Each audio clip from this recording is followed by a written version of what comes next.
Donc bonjour à tous et bienvenue sur cette nouvelle vidéo papate qui nous emmène tout droit dans l'univers de la propreté du chien. Alors il y a deux mondes complètement différents, il y a la propreté du chien adulte que nous reverrons plus tard dans une future vidéo et la propreté du chiot qui concerne tous les nouveaux propriétaires et tous les nouveaux maîtres de cette planète. Alors ça peut vous paraître évident, mais en fait nous ne sommes pas du tout câblés comme votre chien. Nous en avons déjà parlé, nous en reparlerons dans d'autres vidéos, mais notre chien a une psychologie canine et pour la plupart d'entre nous, en tout cas, nous avons une psychologie humaine.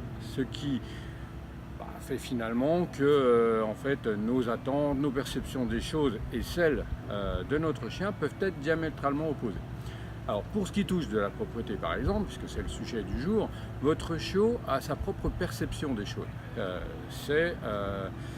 Comment dire, pour lui en fait il est déjà propre. Oui, parce que sa mère en fait pendant qu'il était près d'elle, elle lui a déjà appris à ne pas faire ses besoins là où il dort, à ne pas faire ses besoins là où il mange. Donc pour lui c'est déjà une affaire classée. Par contre, très différent pour nous, la perception, c'est qu'à partir du moment où il a quelques accidents encore à des endroits différents de notre habitation ou de notre environnement de vie, et clairement pour nous on estime qu'il est malpropre. Du coup, notre job en tant que super maître en devenir grâce à la méthode papate notamment, ça va être simplement d'étendre ce périmètre de propreté donc perçu par votre chiot aux zones de notre lieu de vie où on aimerait bien que finalement il arrête de s'oublier. Voilà. Pour cette première partie, je vais vous parler en fait des bons repères.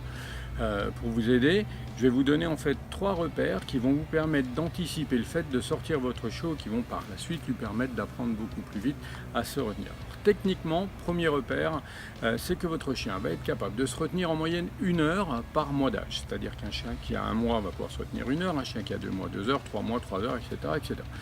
Donc la première semaine, moi je vais vous recommander de mettre les réveils régulièrement pour éviter les accidents. Pour ce qui est de la grosse commission, là je suis désolé, j'ai pas de solution miracle, même si effectivement la méthode que je vous donne là, si vous l'appliquez jusqu'au bout, va vous permettre de réduire un petit peu ce temps-là, mais pas de manière très considérable. Mais il faut savoir que de toute façon, côté sphincter, votre chien ne sera pas capable de se retenir. En fonction de sa taille adulte, il ne pourra pas se retenir avant l'âge de 4 ou 5 mois. Donc jusque là, soyez patient. Deuxième repère, c'est qu'il y a 4 moments où votre chiot va devoir faire ses besoins. Donc tout d'abord après sa nuit de sommeil, donc là je me lève et je le sors. Après ses siestes, un petit bâillement, je le laisse boire un petit coup s'il a besoin et je le sors. Après chaque phase de jeu, ou chaque moment de grosse émotion, on va dire, là je pense tout particulièrement au G qui est déjà propre mais qui a du mal à se contrôler dès que je joue avec elle ou dès que je la papouille trop longtemps. Et enfin, environ 5 minutes après, après chaque repas. Donc je n'attends pas plus de 3-4 minutes avant de le sortir dès qu'il a terminé sa gamelle. Et enfin, dernier repère que je vais vous donner aujourd'hui, à chaque fois que vous voyez que votre chien cherche la truffe au sol, qui tourne dans la maison en allant un petit peu dans tous les sens, dites-vous qu'il est grand temps de le sortir. Donc pour rentrer dans le vif du sujet, nous allons parler immédiatement des erreurs à surtout ne pas commettre. Et en appliquant ces consignes, vous allez voir que très rapidement, vous allez pouvoir augmenter le temps pendant lequel votre chiot va être capable de se retenir.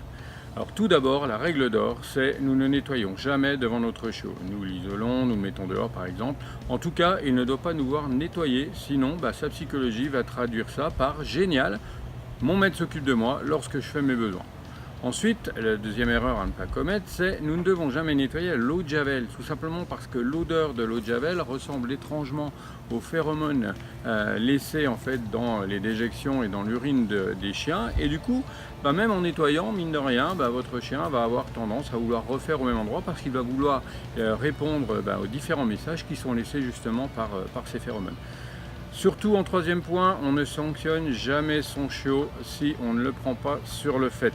Voilà, pourquoi ? Parce que lui, ça s'est passé il y a quelques secondes, quelques minutes, quelques heures, nous n'avons pas la moindre idée, et il n'associera jamais la sanction, quelle qu'elle soit. Alors on n'est pas en train de parler de maltraitance, on est bien d'accord, il y a de multiples façons de sanctionner son chien, mais en tout cas, clairement, on ne le sanctionne que si, on le prend sur le fait, comme je vous le disais. Le quatrième point, en termes de sanctions, justement, inutile de passer vos nerfs sur votre chien en lui mettant la truffe dans ses besoins, voire une partie de son corps. Là encore, la psychologie canine n'est pas la nôtre et le fait d'être couvert d'urine ou pire ne le dérangera pas forcément. Et enfin, le dernier point et la dernière erreur à ne pas commettre, c'est de laisser de la nourriture en permanence à votre chien. Parce que pour mieux connaître son système digestif, il va falloir effectivement lui mettre sa nourriture à des heures les plus fixes possibles, en tout cas au début, pour pouvoir effectivement commencer à réguler son système digestif ainsi que ses intestins. Troisième partie que nous allons aborder aujourd'hui, il s'agit des bons réflexes à avoir. Alors il existe différentes écoles avec du bon chez tout le monde.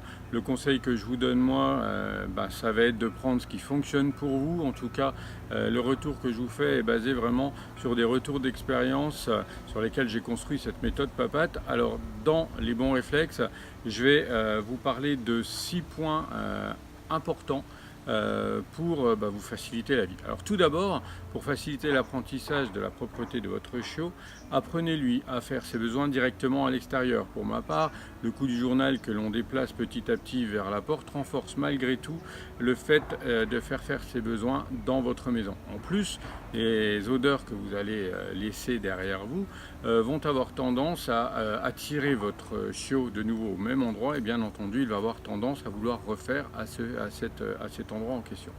Et comme vous devez de toute façon nettoyer après l'accident ou après qu'il ait fait sur le journal, autant effectivement s'éviter cette tâche. Deuxième point, maintenant, imaginez-vous un matin, et le réveil n'a pas sonné, votre premier rendez-vous est dans 30 minutes, douche, petit déjeuner sur le pouce, brossage des dents, et là, paf, dans l'affolement, en fait, vous avez oublié de sortir votre boule de poil. Pour apprendre à votre chiot à vous sauver la vie dans une situation pareille, associez un mot au fait qu'il fasse ses besoins. Ici, pipi, à vous de choisir le mot que vous voudrez. Ceci vous permettra, après quelques temps en tout cas, de pratiquement faire ses besoins à votre chien sur commande. Un autre avantage de ça, c'est que ça facilitera la vie de votre chien quand il sera plus grand, pour lui montrer justement où il doit faire ses besoins quand il va dans des endroits qu'il ne connaît pas encore. Troisième bon réflexe que vous pouvez avoir, si vous prenez en fait votre chien ou votre chiot sur le fait en train de faire, en tout cas dans la maison, et uniquement, on est bien d'accord, si vous le prenez sur le fait, donnez-lui l'ordre d'interdiction, comme non, hey, peu importe le nom que vous utilisez d'habitude, et ayez toujours le même mot, mais on parlera de ce sujet-là plus tard, portez-le.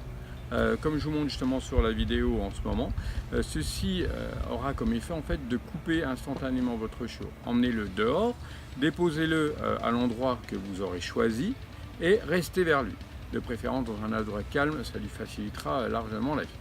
Lorsque votre chiot fait dehors, par contre, quatrième bon réflexe, au même moment, dites-lui justement le mot dont on parlait juste avant pour pouvoir l'associer et puis petit à petit qu'il prenne qu'il associe justement ce mot en fait à l'acte qu'il est en train de réaliser. Cinquième bon réflexe, quand votre chiot fait ses besoins en extérieur, spontanément ou après l'avoir porté, faites-lui la fête. Alors là, offrez-lui un moment vraiment de jeu, comme s'il venait en fait grosso modo d'accomplir un acte de super-héros, et surtout regardez-le et souriez, parce qu'en fait l'expression qui sera sur votre visage sera un marqueur très important pour lui, et du coup ça ira encore plus vite. Et enfin, le dernier bon réflexe que je vais vous livrer aujourd'hui, et si je peux vous donner un dernier conseil en tout cas, nous éviterons en fait de rentrer directement quand il aura fait ses besoins à l'extérieur. En fait, on le laisse jouer, ou mieux, on peut même jouer avec lui. On profite de ce moment-là pour augmenter justement la complicité qui existe entre nous, pour qu'il n'associe pas le fait de faire ses besoins avec le fait qu'ils doivent rentrer à la maison. Sinon, il comprendra vite qu'il lui suffit de se retenir pour pouvoir rester dehors. Donc en conclusion, la propreté de votre chiot, ça n'est qu'un exercice de patience, surtout de maîtrise des bons gestes pour accélérer, on va dire, l'apprentissage et augmenter la durée pendant laquelle votre chiot va pouvoir se retenir.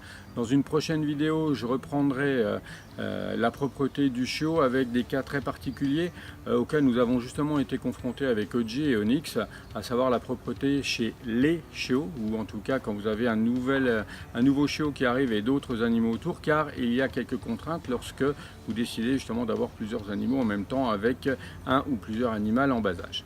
Alors merci d'avoir regardé cette vidéo, comme toujours partagez, donnez-nous votre avis, posez-nous des questions et mettez une grosse papate bleue juste sous la vidéo si vous avez aimé la manière dont je vous ai traité le sujet. Et je vous dis à très bientôt dans une prochaine vidéo justement, et n'oubliez pas que choisir la méthode papate, eh bien en fait c'est choisir de l'éduquer en toute complicité. À bientôt.